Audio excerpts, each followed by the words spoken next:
2024 का साल दिलगीर गिरफ्ता गुज़िश्ता साल मग़मूम फसुर्दा पुरमलाल।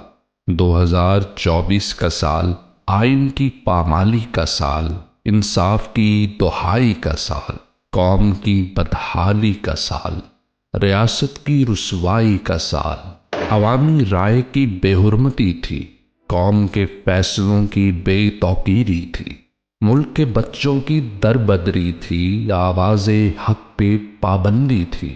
2024 का साल सोचों पे कदगन का साल, जहनों पे पहरों का साल, दहशत वहशत खौफ के साए, आंसू गैस लाठी और जिंदा, खून के धब्बे जिस्म गोली से छलनी, आंसू चीखें धोखे झूठ, जबरी कैद अगवा और गायब, जंजीरें पेशी हथकड़ियाँ और फर्जी मुकदमे।